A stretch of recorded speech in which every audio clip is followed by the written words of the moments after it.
Welcome to Chico, California Steak Life Sketches podcast.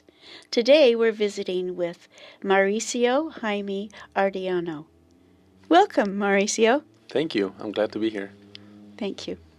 So let's just start off and find out, where were you born and raised? I was born in Pénjamo, Guanajuato, Mexico, and I lived there for the first 6 years of my life. And I would say they were and are the 6 greatest years of my life because I was able to live with my grandparents and my cousins. I lived in a little village where I was surrounded by my aunts and uncles, and I'd say the equivalent of about a mile or 2 miles away, my maternal grandparents lived, and I had aunts and uncles and some cousins there as well. So I just loved it. And then my dad, when we were 6 years old, decided to move us here to the U.S. And we kind of snuck in to the U.S. And that's the beginning of my experience being born in Mexico. I have an older sister and a younger brother that were born in Mexico. And you have siblings that were born here? Yes, 2 younger siblings, Okay. Nancy and Adan. And my older siblings are Maria Juana, and my younger brother is Francisco. And you came right to this area when you came to the United States, is that correct? I sure did. Okay. Straight from Mexico, came on a bus through different states, made a little pit stop on the border, and then when we crossed the border, we came straight to Orland, and that's where I grew up. Mm-hmm. Okay. Tell us a little bit about your school, the activities you might have had or things that interested you then. So when I was a little kid, I just loved playing soccer. I thought that I would be a professional soccer player someday. So I spent every day after school and during school recess playing soccer. I also really enjoyed reading books when I was a little kid. I didn't enjoy it so much later on, but it really helped me because when I was a little kid, I went through what was then called the ESL program, English as a Second Language. And I feel like that really helped me move out of these ESL programs when I was in 4th grade. And playing soccer, I was able to play on traveling soccer when I was in my first year of high school. I was able to play some travel soccer and meet some coaches that really influenced me and my future. Well, you've had a lot of help along the way, and I have been so impressed that by 4th grade you were fluent in English when you did not speak any English when you came here. That was great. Okay, well, tell us about how did you come to learn about the church? I actually had some friends and actually a girlfriend when I was in school that was a member of the church. And one time we were invited to dinner. I was invited to dinner, and her brother invited one of his buddies to dinner. But the buddy didn't show up. And for me, it was a win-win. Free dinner and being with my girlfriend. So I attended, and the missionaries came, had dinner, and then they shared a spiritual thought. And at the end of the spiritual thought, they asked if I would be interested in learning about the church. And again, for me, it was a win-win. So I did. But as I learned from the missionaries, it became a very personal choice. And I put the relationship aside, in terms of feelings of the relationship aside, because I felt something different as I was learning from the missionaries. And I took a little while and I learned from different missionaries. And I remember being asked by the missionaries one lesson in their apartment if I believe things to be true, and for me to go home and pray about it and know whether being baptized was something I should do. And I remember that night specifically asking God to let me know whether these things were true for myself and no one else. And I remember at the end of that prayer truly feeling the Spirit, knowing that what had been taught by the missionaries, what I had been learning, was truly of God and that I was making the right choice to be baptized. And how old were you when you were baptized? I was 18. Mm-hmm. So my second semester of my senior year, I was baptized. Well, that's wonderful. So then, out of high school, tell us how you came to be going to college or where you went to college. So going back, when I did the travel soccer for 4 years, one of my coaches, so quite a few people were involved, but my head coach is actually a professor at Chico State, and he teaches for the teacher preparation program, and specifically for the bilingual program. And when I found out that I wanted to be a teacher, he let me know that he could see if he could do something for me to get a scholarship. So essentially, I got what I thought was a full ride scholarship, and that is how I attended Chico State until I realized, and again through prayer, learned that I needed to serve a mission. And so I put all of that aside to be able to serve the Lord. And I was able to serve my mission in the Cleveland, Ohio mission from 2004 to 2006. And then when you came back from your mission, did you go back to Chico State?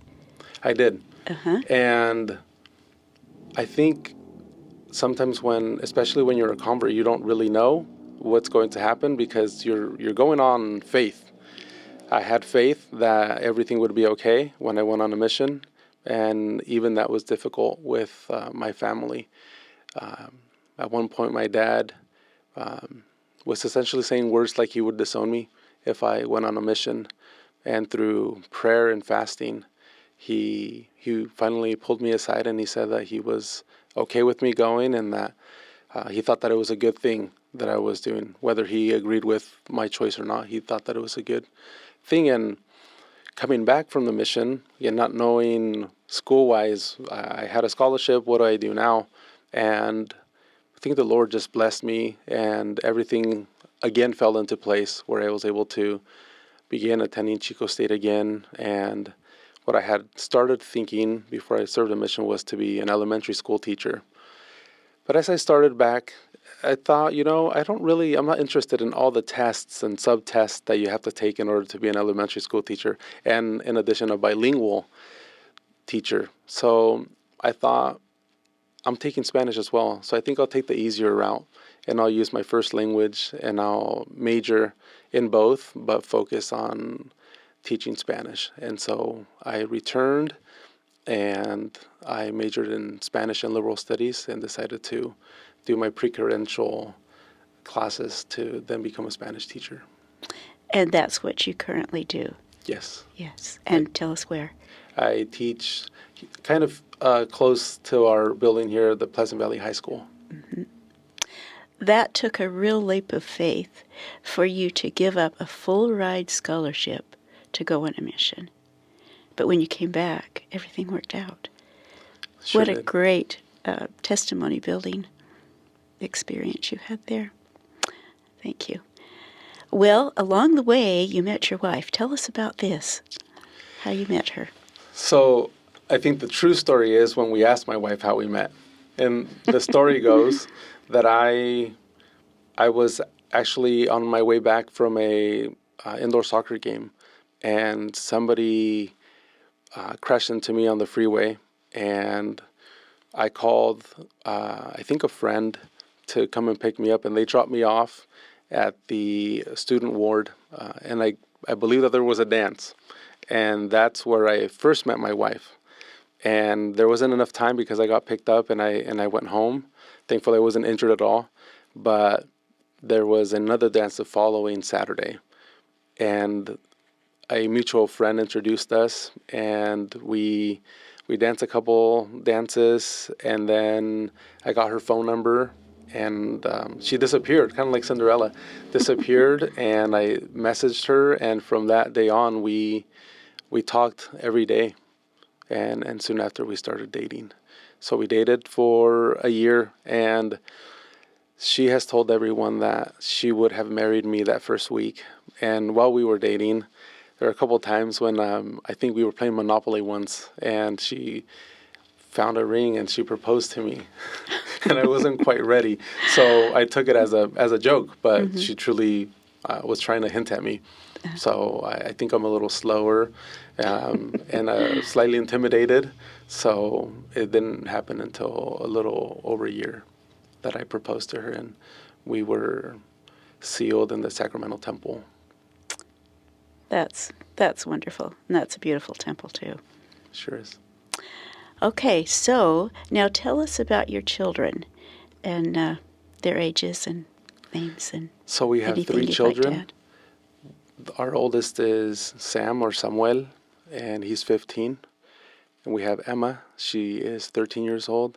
And our youngest is Hiram, and he's 10 years old. And they're very special to us because we actually were foster parents for a little bit. And even becoming a foster parent was somewhat of a trial to go through all of the loops and fill out all the paperwork and get the trainings.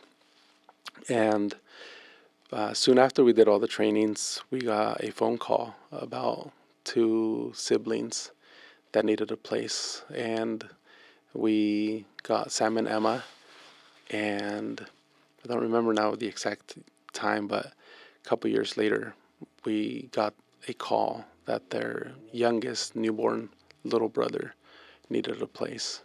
And so we got him 4 days after he was born, and then he had to go and get some special help for a little bit. And it wasn't until a couple years later that we were actually able to adopt them. And then we wanted for all of them to be sealed at the same time to us. So it was a year after our youngest was adopted that we were able to go back to the Sacramental Temple and be sealed to our children for time and all eternity, which is and has been greatest blessing other than being sealed to my wife.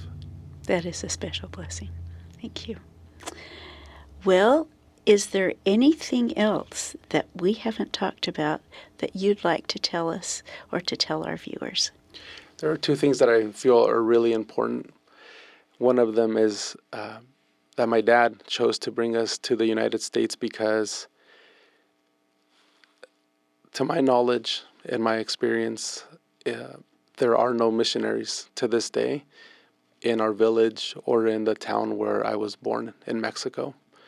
And the possibility for us to get a better paying job or a better outlook on life is still pretty dim where we grew up in Mexico. And my dad chose to have a different experience for us. So he lost or left all of his family, all of the people that he knew behind to bring us here. So I'm grateful for that. What I don't think he or my mom realized was that I would have a different opportunity in addition to getting a better education that they would be able to provide for us in Mexico, and that was to receive the gospel of Jesus Christ in my life. That is something that I am truly grateful to them, because everything that I have to this day, since I was baptized in the Church of Jesus Christ of Latter-day Saints, is because of my choices in following the covenant path, the gospel of Jesus Christ. And everything that I just have has fallen into place because of it. And the other one we mentioned about being a missionary. A mission is very difficult. It truly tests you because you interact with people that love the church, people that have never heard of the church, people that are antagonistic against the church. And it just really tries everything about you. You're also working with other young men that approach the gospel differently or teaching differently. But it was also 2 years that I'll never forget. I've got really close missionary friends that I still talk to often. And to see the faith of people, and I think it's personal because I joined the church late. I was able to meet people that also joined the church late. One specific example was Sister Gavina Sanchez. She was afraid of water, and When she bathed from the neck down and used some type of towel to wash her face. But when she gained a testimony of Jesus Christ, she overcame the fear, even if it was just for a couple minutes, to follow the example of her Savior and be baptized.